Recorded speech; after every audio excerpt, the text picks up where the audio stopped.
O fato é que Eduardo Nantes Bolsonaro não é presidente dos Estados Unidos, não comanda o Departamento de Estado, que ele exerce influência nesse momento com as articulações históricas que ele conseguiu costurar? Inegavelmente. Agora, o governo que tem a responsabilidade de responder pelo Brasil é realmente o terceiro governo do Luiz Inácio Lula da Silva, encastelado lá no Planalto, que parece cada vez mais preferir recorrer, né, Mano Ferreira, cada vez mais a esse tipo de provocação, bravata, birra e uma verdadeira mescla de falta de pragmatismo, né? Os termos americanos estão na mesa, ame-os ou odeie-os. Eu acho que está na hora de lidar pelo menos frontalmente com os termos que estão postos, senão com termos fantasiosos que não necessariamente os americanos nem pediram. Por exemplo, as terras raras que a gente falou aqui, que a gente até hoje não sabe se entrou ou não de fato na pauta. Nesse ponto eu discordo de você, porque não é que a gente tenha que tratar nos termos que os americanos colocaram, porque os termos que eles colocaram... Tratar é diferente de aceitar. Os termos que eles colocaram, a gente então precisa... Então vai ficar rodando em círculos e correndo atrás do próprio rabo. Não, a gente precisa buscar distanciar o aspecto político e o aspecto jurídico, que, aliás, o governo não tem qualquer controle, o poder é dividido numa democracia, então o governo federal não tem como fazer compromissos em nome da atuação do Supremo Tribunal Federal, isso é uma excrescência.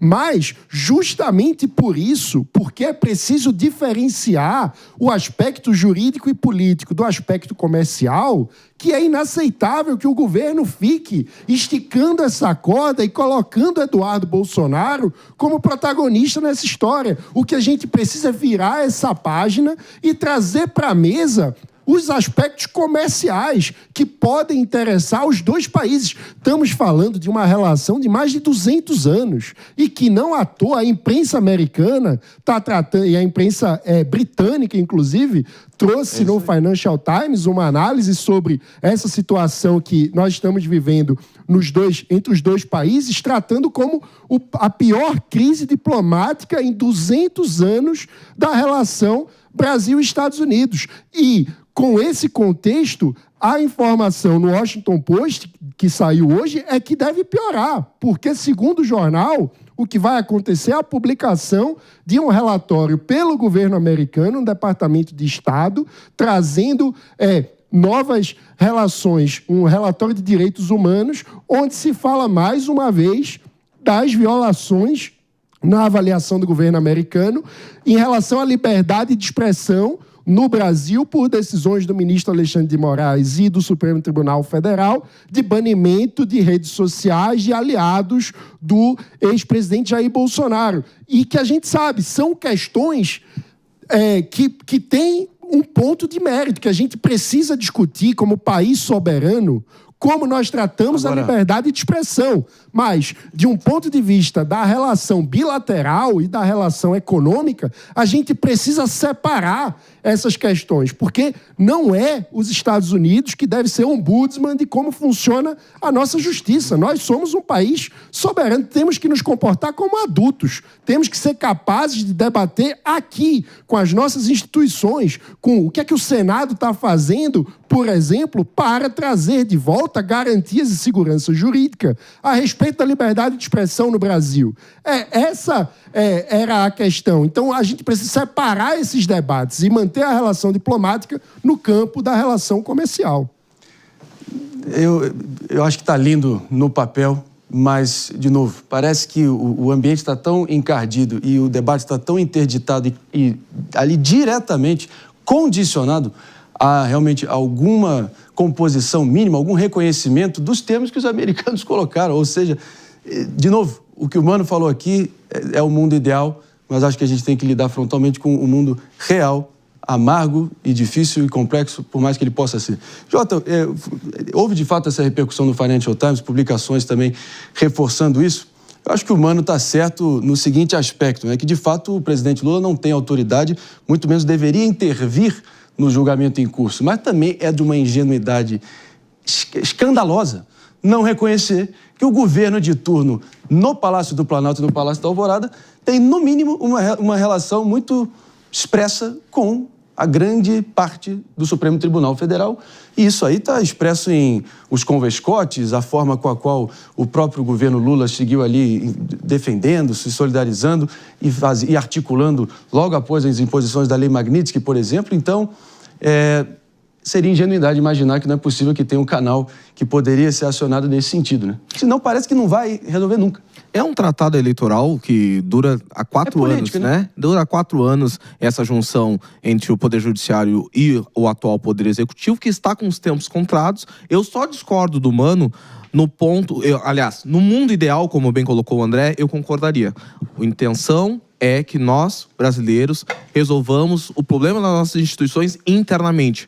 A grande questão é, quando essas instituições já não contam com a própria confiança, que é um termo que nós estávamos falando antes, de nós mesmos, não tem mais saída. Só que tem outro problema também, André. Quando nós estamos dependendo de agentes internacionais para que resolvam um problema interno, a gente passa a ser uma bolinha de lã. É uma bolinha de lã pro gato, porque em algum momento eles vão deixar de brincar com o Brasil, porque é assim que eles veem o Brasil, né? Com uma moeda de brincadeira. Ah, vamos lá ajudar o Brasil, coitadinho. Eles estão precisando de... Quem tentou fazer isso há pouco tempo? Elon Musk. Eu não lembro do Elon Musk veio pra cá, né? Elon Musk veio pra cá, se debruçou, não, vamos resolver todos os problemas envolvendo as polêmicas envolvendo o Supremo Tribunal Federal. Chegou aqui, brincou um pouquinho o Brasil, cansou, foi embora, deixou a mesma bagunça institucional que estava. Então a gente não pode realmente contar e delegar toda a responsabilidade de resolver nossos problemas internos aos países maiores, né? Nós temos que ter a capacidade, a racionalidade de enfrentar, entender nossos problemas, mas também que internacionalmente garantir minimamente a seriedade para estabelecer aquilo que nós precisamos para resolver internamente, né? E vamos ser sinceros aqui também.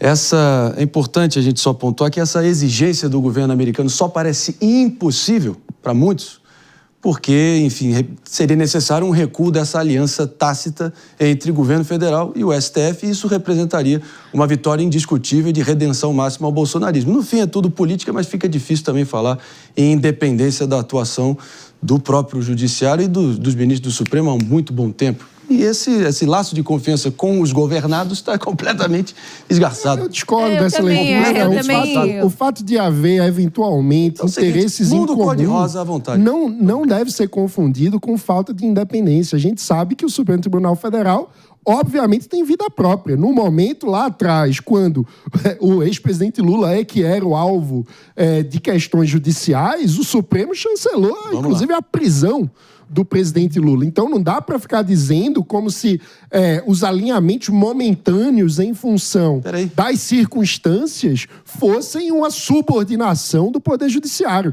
O Poder Judiciário brasileiro é independente do Poder Executivo. E tem uma outra... próprio ministro, atual presidente da Corte mais Alta de Justiça do país, Luiz Roberto Barroso, se referiu à entidade que ele comanda como um poder político, recentemente.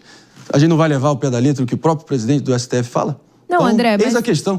Eis a questão. Morrendo pela boca uma vez atrás da próxima. Então, é um longo rastro de confissões dessa atuação cada vez mais partidária que mostra que um julgamento técnico é beira o impossível e cada vez mais politizado e ativista. A verdade é essa.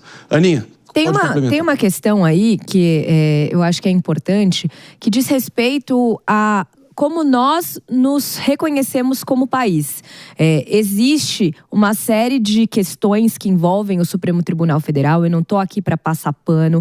Eu entendo que haja aí uma série de elementos que demonstram, talvez, a desconfiança da população com relação ao Supremo Tribunal Federal. Mas aí, a gente permitir que a Constituição da nossa justiça, que a Constituição dos nossos poderes sejam orientadas por interesses internacionais, é um passo muito distante daquilo que eu acredito que é correto. E uma outra questão que eu acho que ninguém leva tão a sério. Suponhamos que o governo brasileiro diga: vamos acabar com o STF porque nós precisamos das relações com o governo americano.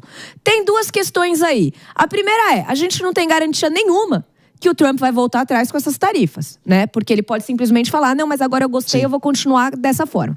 Segunda, muda-se o governo e aí, por exemplo, a China vem com a mesma história. Agora que a gente tem um governo de direita, eu não estou gostando muito da forma como as coisas estão sendo feitas aí dentro. Ou seja, o Brasil está se colocando numa posição de refém internacional que é muito perigosa. E quando eu falo que a gente precisa, mais do que nunca, que o nosso governo atue de maneira a distanciar questões políticas de questões comerciais é exatamente porque eu temo que a gente vire sempre refém de algum parceiro importante comercial que a gente tem. Eu queria trazer aqui só